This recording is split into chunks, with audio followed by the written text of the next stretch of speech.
the world of car dealerships. We'll uncover why they are refusing to lower the prices, how it's affecting you as a buyer, and what you can do about it. I'll share some insider tips about how to beat them in their own game. Like 99.7% of you guys ain't subscribed, so please subscribe so we can start pushing more content for you. Recently I saw a Ford F-150 with a $35,000 market adjustment on top of its $41,000 MSRP, which is the manufacturer's suggested retail price. A $76,000 price tag for a truck that should cost almost half of that. This isn't just crazy. This is the new norm. Dealerships are stuck in the past, refusing to budge on prices even though the market's changing. You'd think with lots full of unsold cars, dealers would be scrambling to cut prices. But nope. What's driving this stubborn behavior? The reason goes deeper than you might expect. Let's break down why dealerships seem to operate in different economic reality. First off, they're dealing with massive inventory costs. These cars aren't just sitting pretty on the lot, they're tying up huge amounts of capital. Dealerships have to pay for these vehicles up front, and every day they sit unsold, it's money not working for them. Then there's the profit margin game. Dealerships typically aim for a 10% profit on each car sale. But here's the kicker. That's not just on the car's cost. It includes overhead like salaries, utilities, and marketing. So when you see that inflated price tag, it's not all going straight into the dealer's pocket. Now, you might be thinking, okay, but shouldn't they lower prices to move inventory faster? Well, that's where market expectations come in. Dealerships have gotten used to sky-high prices during the inventory shortage of the past few years. They're banking on consumers still being willing to pay these inflated prices. Here's how they justify it. Limited availability, high demand models, market adjustments. And let's be real, as long as some people are willing to pay these prices, dealerships will keep pushing them. But here's where it gets interesting. There's a growing disconnect between dealership strategies and what consumers actually want. While dealerships are sticking to their guns on pricing, more and more buyers are saying, no thanks, I'll wait. And actually I'm one of them.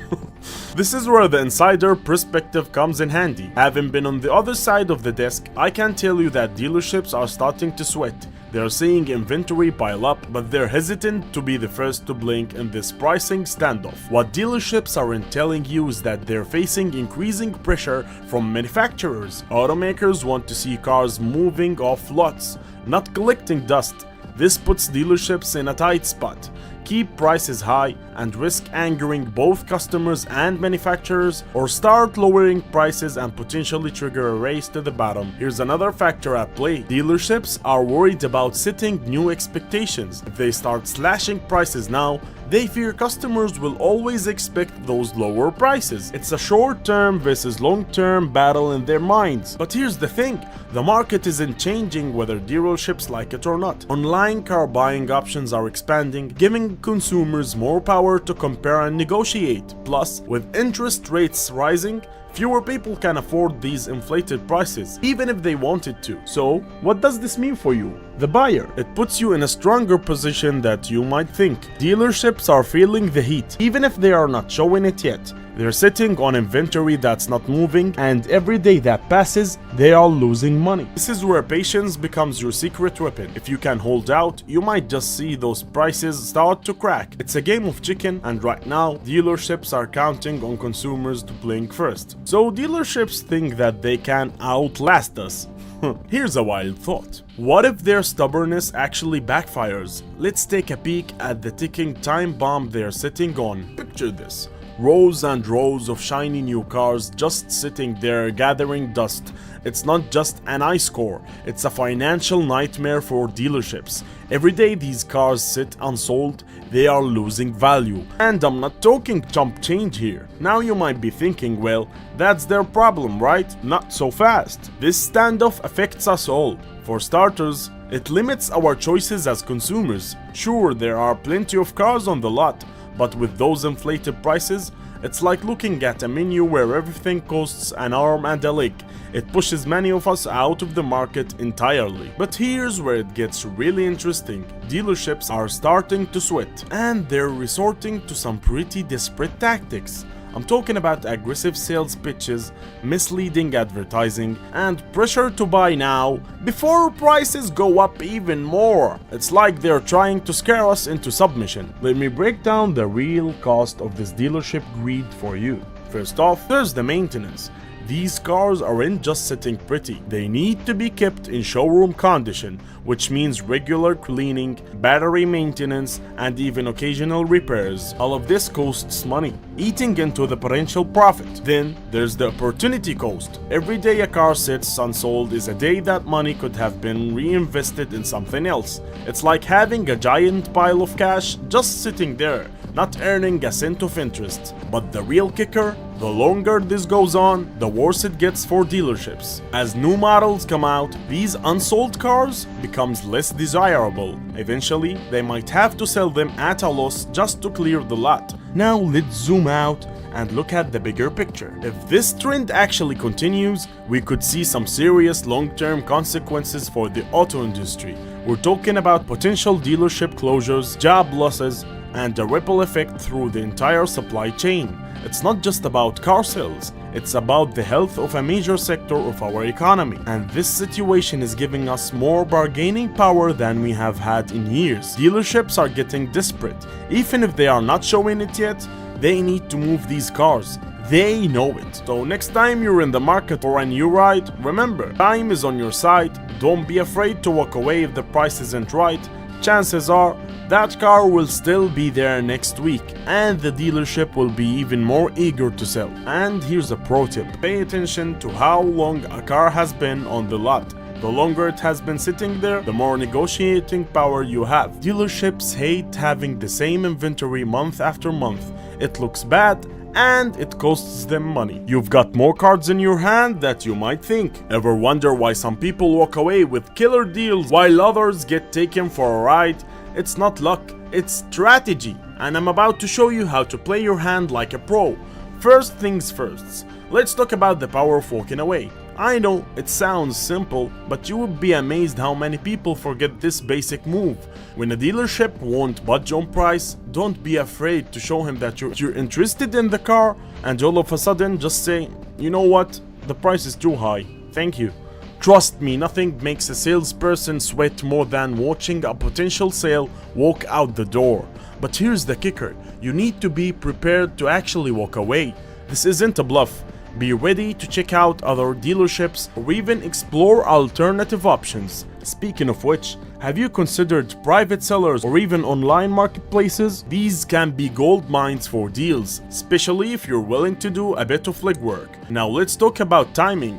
Buying a car is like fishing. You've got to know when to cast your line. End of the month, end of the quarter, or end of the year are prime times. Dealerships are often scrambling to hit sales targets during these periods. That's when you swoop in with your offer. But before you even step a foot on a lot, do your homework. Research is your secret weapon. Know the fair market value of the car that you want. Sites like Kelley Blue Book or NADA Guides are great starting points. Armed with this info, you're not just guessing, you're negotiating from a position of knowledge. Don't be shy about letting dealerships know you're shopping around. Get quotes from multiple places and use them to your advantage. Nothing motivates a dealership more than knowing they might lose your business to a competitor. Let's talk about a strategy that's often overlooked. Focusing on the total cost, not just the monthly payment. Dealerships loves to steer you towards thinking about the monthly payment, because it's easier to hide fees and extend loan terms. So don't fall for it. Keep your eye on the total price and negotiate from there. Another tactic, be on the lookout for cars that have been sitting on the lot for a while. These are prime targets for negotiation. Dealerships want to move these cars, and if you can spot them, you've got instant leverage.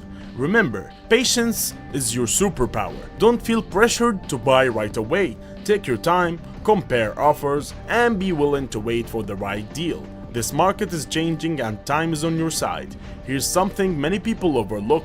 Check for manufacturer incentives and rebates before you start negotiating. These can sometimes be substantial, and knowing about them gives you another bargaining chip. Lastly, Pay attention to the details. Read every line of the contract. Watch out for unnecessary add-ons or fees. Things like extended warranties, paint protection, or administrative fees can often be negotiated down or removed entirely. So here's what I want you to do. Maybe at the start of a wave, certainly. We have a lot of work to do, but I think it's going to be a significant part of the transportation fee. Picture this, it's 2010, and charging an electric car takes hours. Fast forward to today, and the USA is on the brink of perfecting charging speeds that rival gas station fill-ups. How did we make such a leap in just over a decade? The answer lies in a perfect storm of American innovation, government support, and one controversial billionaire. Let's dive into the untold story of America's EV charging revolution. This shift isn't just about convenience. It's reshaping the entire automotive landscape. The days of range anxiety and long charging stops could soon be history. I've been here for over 5 hours at this point, and I'm still have not got to charge my car. How long does it take to fully charge? Like half an hour. Are we witnessing the death of the internal combustion engine? Stay with us as we reveal the charging breakthrough that's set to turn the auto industry on its head. While Tesla and Elon Musk often grab the headlines, there's another key player in the EV charging revolution that doesn't always get the spotlight: the US government. You might be wondering, how exactly did Uncle Sam help pave the way for those lightning-fast chargers we're seeing today? It turns out the government's been quietly laying the groundwork for years. Back in 2009, when EVs were still a niche market, the Department of Energy launched the EV Project. This $230 million initiative kickstarted the installation of thousands of charging stations across the country. But that was just the beginning. As EV adoption grew, so did the government's commitment. In 2021, the Biden administration unveiled an ambitious plan to invest $7.5 billion in EV charging infrastructure. This isn't just about more chargers, it's about faster chargers. The goal? To have 500,000 public chargers by 2030, many of them capable of ultra-fast charging.